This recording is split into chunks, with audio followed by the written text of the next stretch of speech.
I thought he was taking me to lunch. He took me to a nursing home instead.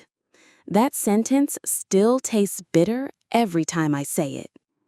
But here's the part he never saw coming.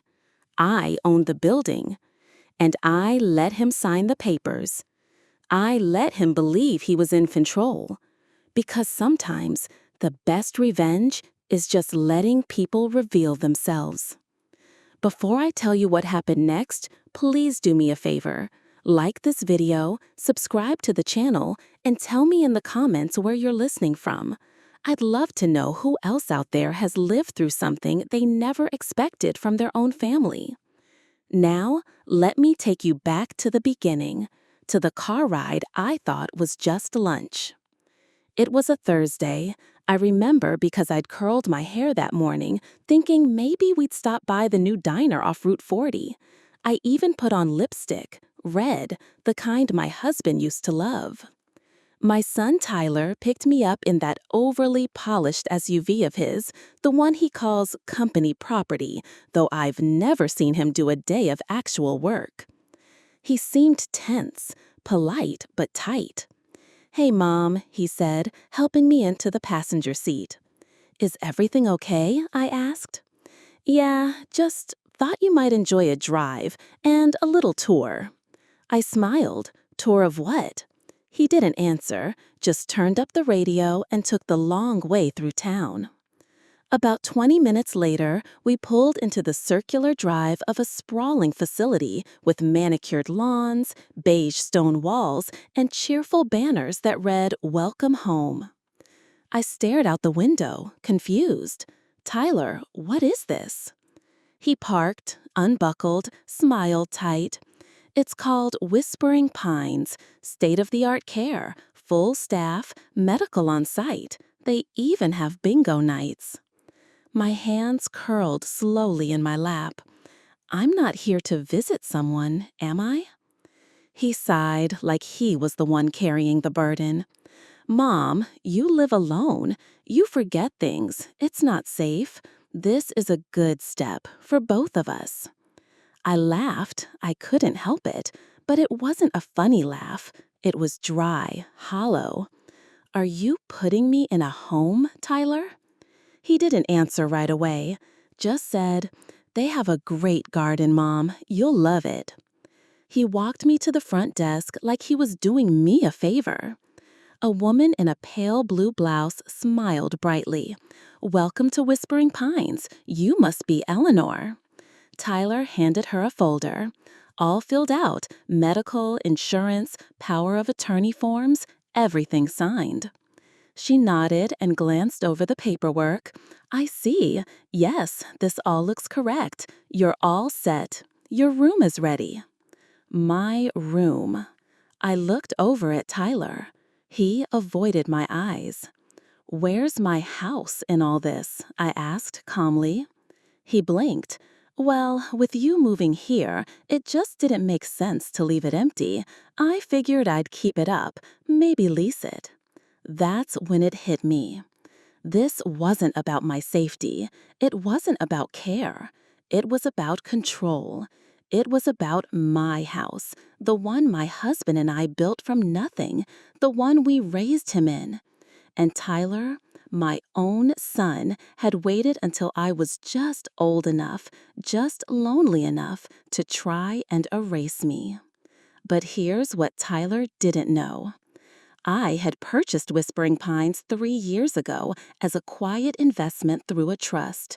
I kept my name off most of the documents, but I've met every staff member in this building at least once. I knew every hallway, every signature, every trick in the book. So I smiled. I thanked the lady in blue, and I followed her down the hallway without saying a single word to my son. Because if Tyler thought this was the end of the story, he was about to learn just how wrong he was. That's a new chapter, the moment Tyler left and how the staff reacted when I walked into the director's office with keys in my hand. I didn't look back as Tyler walked out. Not when he patted me on the shoulder like I was some child he'd just dropped off at camp. Not when he told the receptionist, she might cry a little, but she'll settle in. Not when he said, just call me if she gets confused. He didn't hug me. He didn't even say goodbye. Just walked back to his SUV and drove off like he'd just finished a chore. As soon as the front door closed behind him, the smile I had been forcing slowly faded. The receptionist, Amy, if I remembered correctly, was already leading me toward room 108. It's one of our most peaceful units, she said, plenty of sunshine in the mornings. I walked quietly beside her, nodding, listening, absorbing. At the corner, we passed a large wooden plaque on the wall. It read, "In dedication to the original benefactor, E. M. Caldwell." That would be me, Eleanor May Caldwell. I never insisted on name recognition when I helped open Whispering Pines. I preferred the quiet power of anonymity. But today, anonymity had served its final purpose. As Amy opened the door to the room Tyler had assigned me, I looked at the pretty curtains, the made bed, the vase of plastic flowers on the nightstand. Then, I said, very gently, "Amy, could you do me a favor?" "Of course, Miss Caldwell." "Could you let Mr. Henderson know I'd like a word? I believe he's in the administrator's office." She blinked. "Mr. Henderson? You mean our director?" I smiled. "Yes, dear. Tell him Mrs. Caldwell is ready to speak with him. He'll understand." Less than 10 minutes later, I was seated in the office I had designed myself 3 years earlier. The framed certificates were still on the same wall. The leather chair was still too low for the desk. It had annoyed me back then, too. When Harold Henderson walked in, his eyes lit up like he'd seen a ghost. "Mrs. Caldwell," he exclaimed, "we weren't expecting a visit. Your assistant didn't call ahead." "No," I said, "this one's personal." He noticed the folder in my hand, the same one Tyler had just handed the front desk. I set it gently on his desk. "Someone tried to enroll me under these," I said. "No idea who authorized that." Harold picked up the paperwork, brows furrowing. His eyes stopped on the signature line. "Your son," he said quietly. "He claimed power of attorney." I nodded. "He forged it. Sloppy work, too. I'd never write my middle initial like that, and I'm quite certain I've never used that address in my life." Harold looked up, concern in his face. "Do you want us to notify someone? Authorities?" I smiled slowly. "Not yet. First, I'd like my usual suite prepared upstairs. You know the one. And I'd like the staff briefed.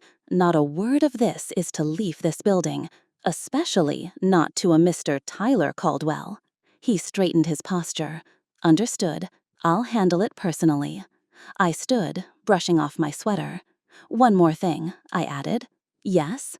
If my son calls, tell him the woman he tried to hide away now owns the very walls he left her in."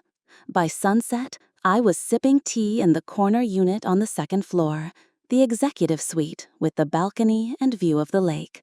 Daisy, my golden retriever, would be dropped off tomorrow, another thing Tyler forgot to ask about. The staff had changed tone entirely, not out of fear, but out of respect. The way they used to greet me when I toured the site, back when I was the mystery investor.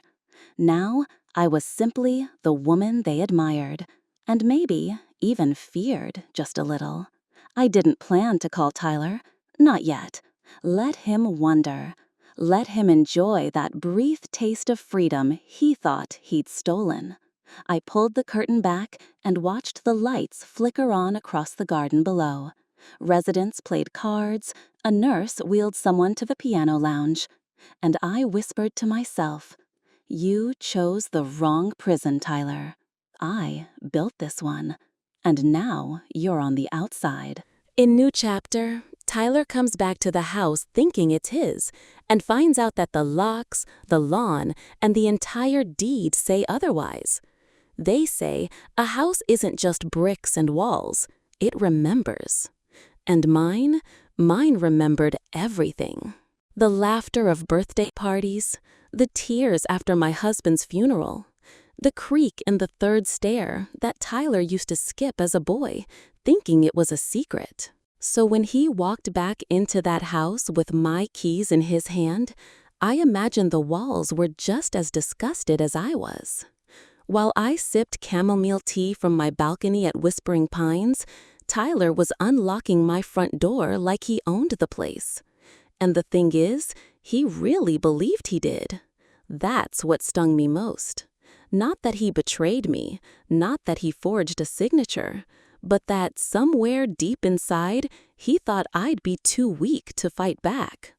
He moved fast once I was gone, changed the garage code, put away all my framed pictures, every photo of me, his father, even Daisy, replaced them with abstract art and chrome accessories, like he was trying to impress someone, maybe Michelle again, or another realtor friend.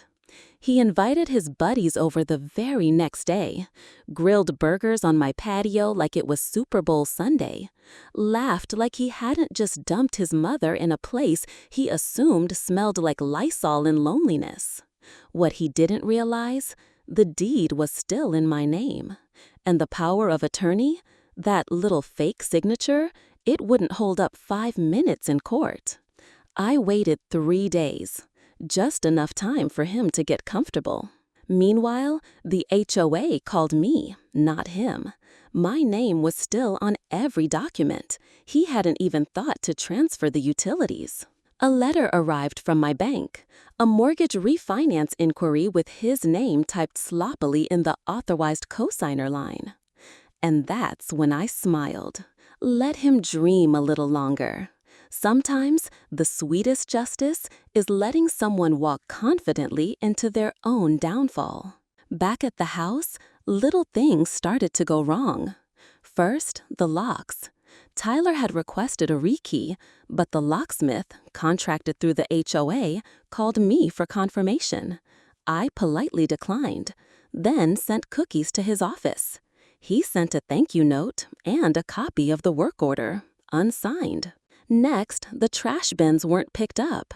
Turns out the city account was still under my name. Tyler had forgotten to set up his own. I imagine him dragging 2 full bins back into the garage, red in the face, swearing under his breath, maybe even blaming the mailman. Then came the real blow. He tried to list the house online, quietly, through one of Michelle's friends. But public property records are public for a reason. I got the alert from a subscription I'd forgotten I even had, automatically notifying me when my address appeared in any real estate listing. There it was. Charming mid-century ranch in a desirable neighborhood, owner motivated to sell. I nearly choked on my tea. Owner? I muttered. Bless his heart. By the end of the week, Tyler was confused. Calls weren't going through the way he planned, utilities weren't updating, mail was still arriving in my name. And then, just to twist the knife, I had my attorney send a very polite, very firm cease and desist addressed to occupant. Not Tyler, not Mr. Caldwell, just occupant. With it came a printout of the deed, a notarized document confirming that the home was legally and solely owned by Eleanor M. Caldwell. I pictured his face as he read it, how red it got, how loud he probably got, how little it mattered. At Whispering Pines, the sun dipped below the trees. I wrapped my shawl a little tighter around my shoulders and watched 2 birds land on the balcony rail. A nurse passed behind me, smiling. "Everything all right, Mrs. Caldwell?" "Oh, just lovely," I said. "My son's playing house, and I'm just watching the show." The first phone call came on a Thursday morning. I was pruning the potted rosemary by my window when my cell rang. Unknown number. I answered with my usual calm. "Mom," Tyler snapped, "why are utilities still under your name?" I didn't respond right away. I just inhaled the scent of fresh herbs and smiled. "Because they're still my utilities," I said. "Why, having trouble turning on the heat in my house?" There was silence. Then came the aggression. "You're confused. You're not even in the house anymore." He thought he'd hit a nerve. "You put yourself in that place, Mom. I didn't force you. You were becoming difficult. You forgot things. You signed the power of attorney over, remember?" I let his words hang in the air like a bad smell. Then I dropped the hammer. "Tyler, you forged that signature. And the staff here, my staff, have a recording of our entire intake conversation, including the part where you said I wouldn't last long anyway." That shut him up. Then he switched tactics. He tried guilt. "I didn't mean it like that," he stammered. "I was just stressed." "Must be very stressful trying to sell a house you don't own," I said sweetly. That was the last time he called me Mom for a while. 2 days later, Michelle texted me. Yes, that Michelle, his on-again, off-again girlfriend with her real estate license and manicured nails. Michelle, 9:12 a.m. "Hi, Eleanor. Just wanted to verify a few things regarding the property. Are you still listed as the sole owner?" I waited a full hour before replying. Me, 10:15. "Yes, and I will remain the sole owner until I die or until I decide otherwise. Hope you're well, dear." I imagined her holding her phone like it was on fire. Back at Whispering Pines, the head nurse called me into her office. She closed the door behind her. "There was a message left by your son," she said carefully. "He asked us to do a psychological wellness check on you. Suggested you may be mentally unwell." I looked at her without blinking. "Well," I said, "did I pass?" She smiled. "He's not the first child to make that accusation in this facility. And no, you're not the craziest person here by far." We both laughed. Then I had her fax a copy of my living will to my attorney, just in case Tyler got creative. Meanwhile, I sent Daisy home. Yes, Daisy, my golden retriever. She'd been staying with a friend of mine from church, but now it was time to bring her home. My friend dropped her off early one morning, tied the leash to the fence, rang the bell, and left. When Tyler opened the door, he found her sitting proudly, tongue out, tail wagging, right on the welcome mat. Attached to her collar was a laminated tag. "Property of Eleanor Caldwell. Do not remove from premises." He tried to leave her at a shelter. They scanned her microchip. My name, my address, still on file, still active. They politely declined to accept his dog. The next day, I got another message, this time an email with the subject line, "Let's talk, please." No. Now he wanted civility. He hadn't even apologized, hadn't once said, "I'm sorry, Mom." Not for the lies, not for the manipulation, not for locking me away while he pranced barefoot on my hardwood floors. So I ignored the email, then blocked him. The staff at Whispering Pines began to understand who I really was. Not some frail woman with fading memory, but the owner. They stopped asking if I needed help opening jars. They started asking for management tips. I had lunch with the facility accountant, dinner with the director of operations. By week's end, my framed credentials hung in the front office. Founder and executive chairwoman emeritus. Retired, but not gone. On Sunday, I watched the sunset from my private corner suite. The sky burned orange and pink like it was setting something on fire just for me. And then I whispered, like a promise to myself, he's going to come crawling. And when he does, I'll be waiting, with the gate locked. Tyler must have thought he'd already won. By Monday morning, he was strutting through my front hallway in gym shorts and socks, sipping cold brew from a mason jar as if he'd been crowned king of my castle. I imagine he thought, the old lady's tucked away, the house is mine now, time to cash in. So he called Michelle again, this time not to flirt, to sell. He didn't even bother to clean, just opened the doors wide, letting strangers in like it was some open house circus. Muddy shoes on my carpet, coffee stains on my granite counters. I wasn't there to stop it. But I was watching. Oh, I was always watching. That afternoon, Michelle rang the doorbell again, this time with a clipboard and an expensive leather portfolio. All set, she smiled. I brought the listing agreement. We can go active by Friday. Tyler leaned in, cocky. Listed as recently vacated. Say it has generational potential. People eat that stuff up. She laughed. Of course.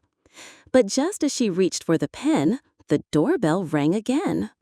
It was a courier, dressed sharp, clean shave, white envelope in hand. Tyler Caldwell? Yeah? Signature, please. He scribbled. The courier tipped his hat. You've been served. Michelle blinked. Wait, what's this? Tyler tore the envelope open. Inside was a letter from my lawyer, Jason McPherson, a state attorney, 34 years in practice, and a dear friend of mine.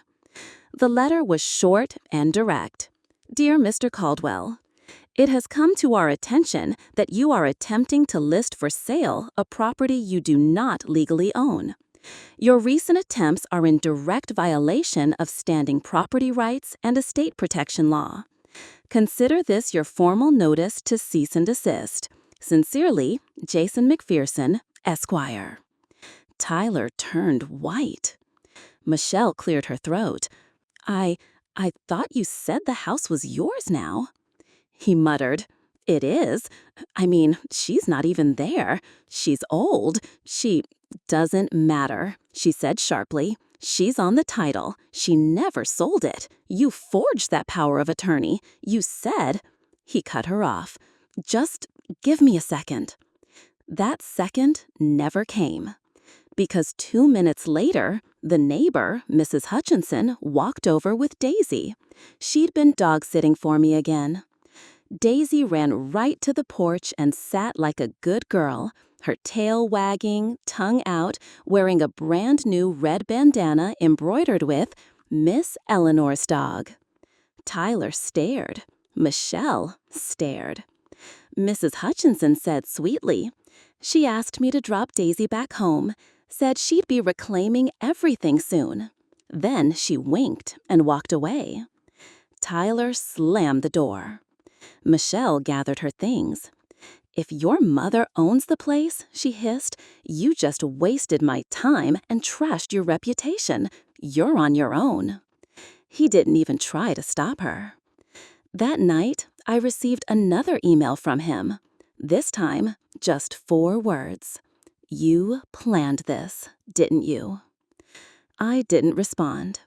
But if I had, I would have written, No, son, I didn't plan it. I just stopped pretending I couldn't. Tyler didn't sleep that night. I know him. When things slip beyond his control, his whole body itches to fix it, his way. By sunrise, he was already dialing lawyers. By noon, he had fired off 3 voicemails to Jason McPherson, each one ruder than the last. By evening, he'd posted in some neighborhood Facebook group. How do I evict a delusional old parent from a house they're not even using anymore? Oh, sweet boy. You should have Googled, what happens when your mom owns the nursing home you dumped her in? Next, he tried Plan B. He walked into the county clerk's office with a folder of sloppy, half-filled documents and a confidence that only comes from ignorance. Hi, he said to the young woman behind the glass. I'm here to record a new deed transfer. It's from my mother to me. I'll be needing the house in my name effective immediately. She flipped through the pages, paused, and gave a tight smile. I'm sorry, she said, but this document is unsigned. He stammered.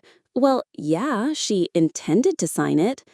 And even if she had, the clerk continued calmly, we'd require proof of mental capacity at time of signing. In cases involving elderly homeowners, we're extra cautious. Tyler blanked. Mental capacity? You saying she's crazy? The clerk didn't flinch. No, I'm saying you don't have a deed. Back at the house, he called a second real estate agent. Someone more aggressive, he said. A woman named Brandy, big lashes, leopard print pantsuit, zero patience. She's still alive? She asked bluntly. Yes, but still on the title? Yes, but she's out of the house. Brandy sighed, took off her sunglasses, and leveled him a look like a mom catching her kid trying to sell cookies he didn't bake. Let me guess, she said. You thought she wouldn't fight back. Tyler said nothing. Tell you what, she snapped, picking up her bag. Call me when you actually inherit something. I didn't even have to lift a finger. The system handled it for me. Calls started flooding the nursing home front desk, from banks, lawyers, even an online title company. My staff simply replied, Miss Eleanor is unavailable. She's attending board meetings this week. That was true. I'd scheduled back-to-back sessions with the staff, employee appreciation planning, program budget allocation, and, my favorite, facility policy review. Guess whose name was at the top of the attendance sheet? Owner, Eleanor Caldwell. Late Thursday night, I got another email from Tyler. Just one line. I should have known better. There it was. Not quite an apology, but closer than he'd ever come before. I stared at that line for a long time. Then I closed the laptop. I wasn't done yet. In New Chapter, Eleanor makes a public move that shocks the entire neighborhood and leaves Tyler facing a reality even he can't spin. I wasn't looking for revenge, but sometimes justice needs to be witnessed. And justice, in my case, came with complimentary lemonade and folding chairs. The following Sunday, the neighborhood held its quarterly HOA meeting on the front lawn of the community clubhouse. It was always the same setup: white pop-up tents, overly sweet cookies from someone's grandkids' fundraiser, and gossip that clung to the air like perfume. This time, though, I RSVP'd, in person. The whisper started before I even sat down. Isn't that Eleanor Caldwell? I thought she was in a home. Didn't her son move in? Look at her. She doesn't look frail to me. I just smiled, offered a polite wave, and took the chair at the end of the front row. Tyler didn't show up, but Michelle, his first real estate agent, did. Apparently, she was married to one of the board members. Small world.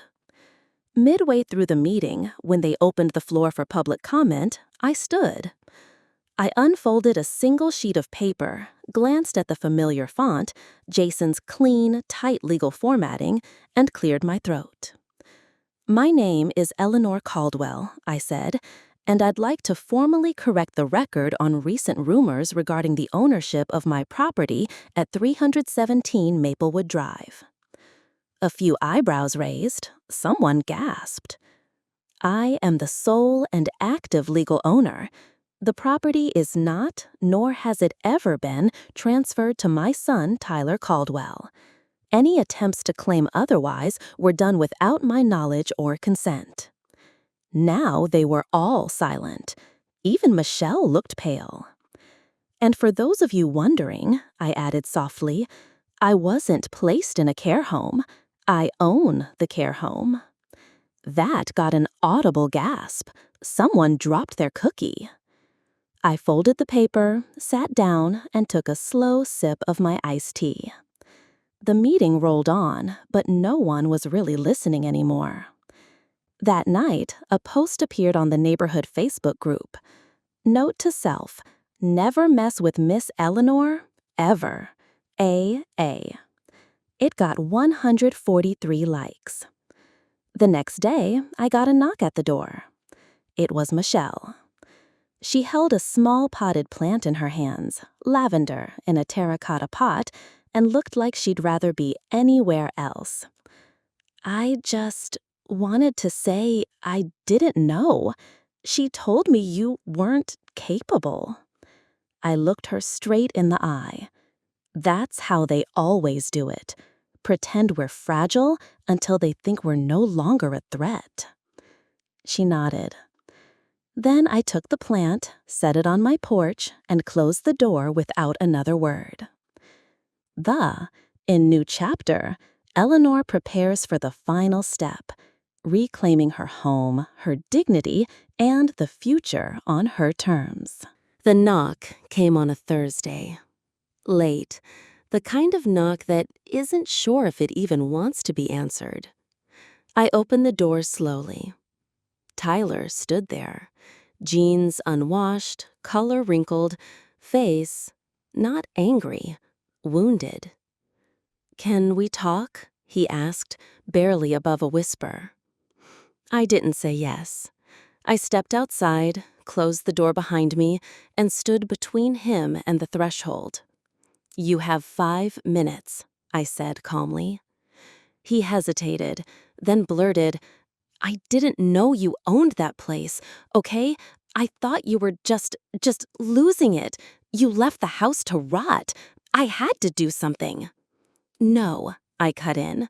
"You had to do something for yourself. You wanted the house. You wanted me gone." His jaw tightened. "That's not true." "Then why did you call it a good solution for both of us in front of the nurse?" I asked. He looked down. "I thought maybe if you stayed there long enough," he said, "you'd forget about the house."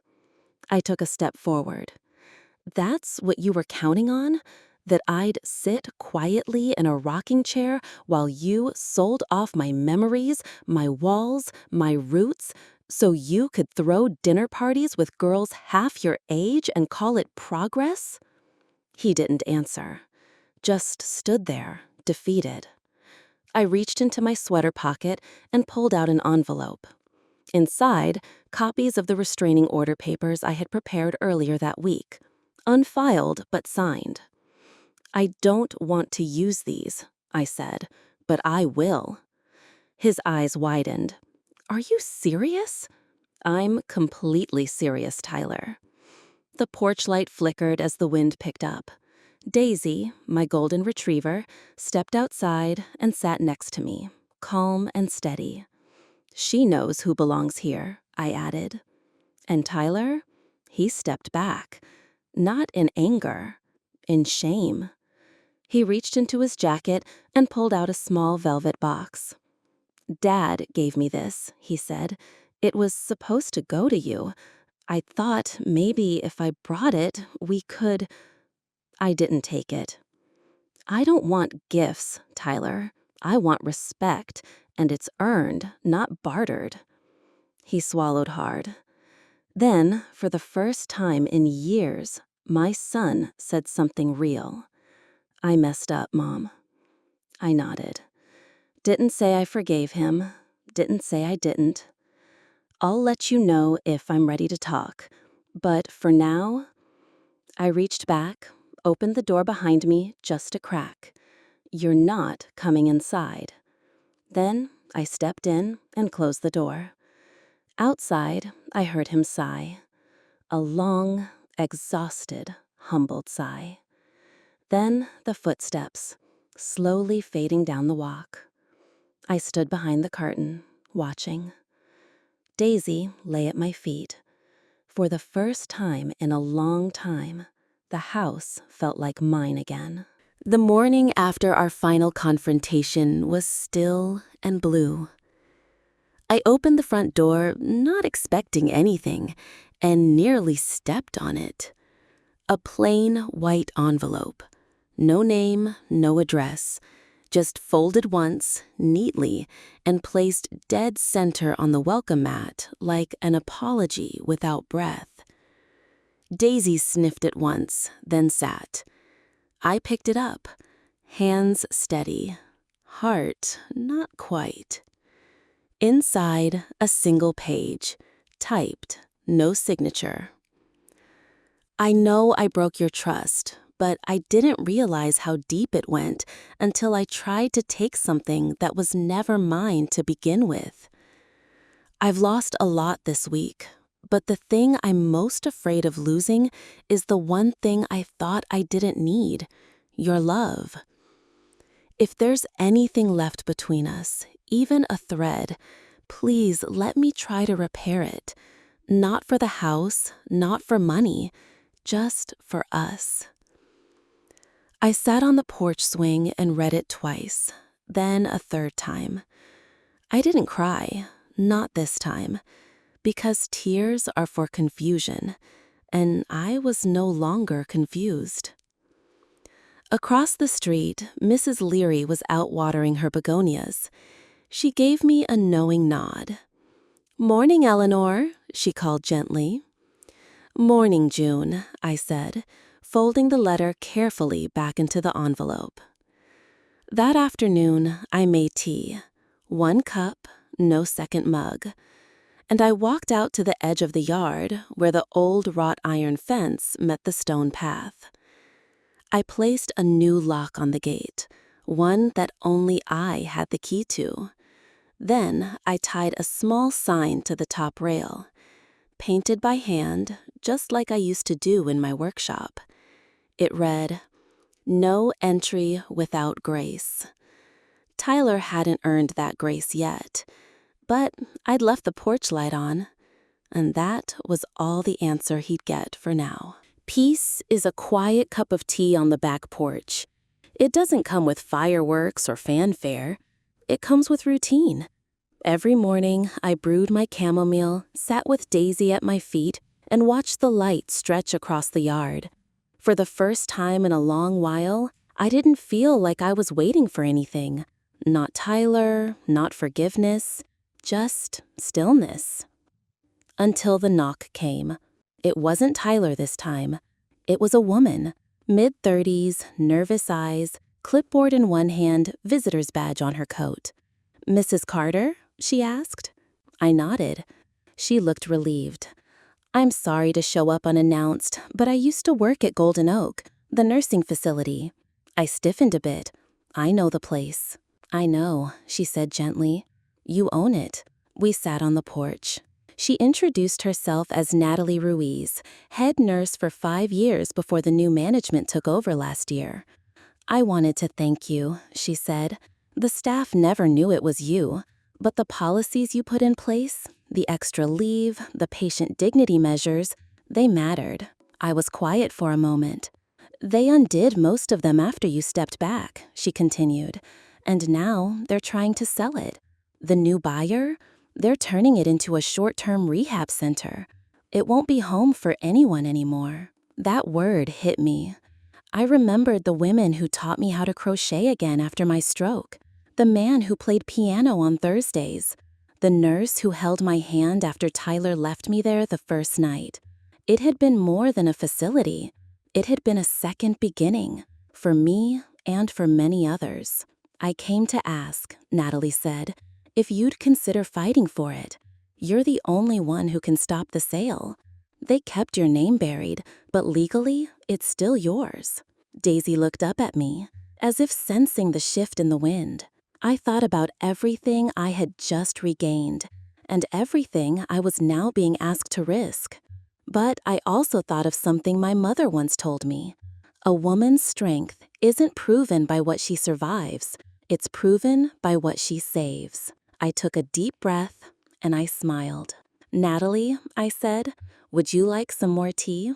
We have work to do." When I stepped through the glass doors of Golden Oak again, it felt like time folded in half. The same faint scent of lavender and lemon polish, the same framed paintings in the entryway, but everything else was different. The warmth was gone. A young man in a blazer looked up from the front desk. "Can I help you?" he asked, already glancing back at his phone. I smiled. "Yes, please let Mr. Graves know that Eleanor Carter would like a word." He squinted. "Do you have an appointment?" "No," I said, calmly placing my folder on the desk. "I have the deed." 3 minutes later, I was in the director's office. Graves was older than I remembered, corporate polished, with a nervous twitch in his jaw. "Mrs. Carter," he began, standing quickly, "we weren't expecting—" "That much is clear," I said, placing the folder in front of him. Inside, ownership documents, original incorporation contracts, and a legal injunction prepared by Natalie's contacts to halt the sale.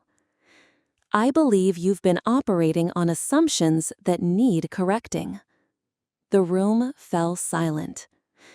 "You had no right to alter patient policy without board approval. You had no right to initiate a property sale I never signed. And you certainly had no right to remove the heart from this place." He stammered something about investors and operational budgets. I didn't raise my voice. I didn't have to. Because power doesn't always roar. Sometimes it simply returns to its rightful place. By the end of the hour, the sale was frozen. Natalie had agreed to return as director under new terms, and the staff would be reevaluated, starting with Graves. I walked out to the common room and saw familiar faces. Mrs. Barlow still knitted at the window. Mr. Jeffers still nodded off in his wheelchair with Sinatra playing on the radio. And when one of the nurses recognized me, she whispered, "Is it true? You're back?" I smiled and said the only thing that mattered. I never really left. That night, I stood outside Golden Oak beneath the lamppost. And for the first time, I didn't feel like someone who had been cast out of a home. I felt like someone who had reclaimed one. By the end of the hour, Tyler returns, broken and desperate. But this time, the door he knocks on belongs to a woman he can no longer manipulate. I was trimming lavender on the side porch when I heard the sound. A car door. Then slow, dragging footsteps up the walkway. No rush, no confidence, just wait. Daisy lifted her head and let out one low bark. I didn't need to look. It was Tyler. He stood at the edge of my porch like a child who'd wandered too far from home. His hair was a mess, shirt wrinkled. He wasn't the smug, self-assured man who once tossed my suitcase into the trunk like I was a burden. He looked human. "I didn't know where else to go," he said, eyes red. I didn't answer. He stepped forward and sank to his knees on the welcome mat, not with drama, not for pity, but as if his body simply couldn't carry the guilt anymore. I thought I was doing what made sense. I thought... He stopped, shook his head. "No, I didn't think. I just wanted the house, and now I've lost everything." The words hovered in the air. I looked down at him, then over to Daisy, who sat beside me with the same watchful patience she'd always had. "You didn't lose everything," I said quietly. "You just learned what everything is." He blinked up at me. "Are you going to let me in?" I exhaled, not out of exhaustion, but out of peace. "I don't know," I said honestly. "You're not walking into the house you left behind, and I'm not the mother you once walked over." He nodded slowly. "I don't want to be the son I was either." I stepped down one stair and handed him something small, a key. Not to the front door, to the garden shed. "There's a cot inside, a clean blanket. If you're staying, you start there. And you earn your way back." He took it like it weighed 100 pounds. "Thank you," he whispered. I didn't say you're welcome. I just turned back toward the porch and sat beside Daisy. The sun set behind the trees, and for the first time in years, I felt whole. Not because I won, but because I finally knew I was never lost. I was never powerless. I just had to stop giving away what was already mine.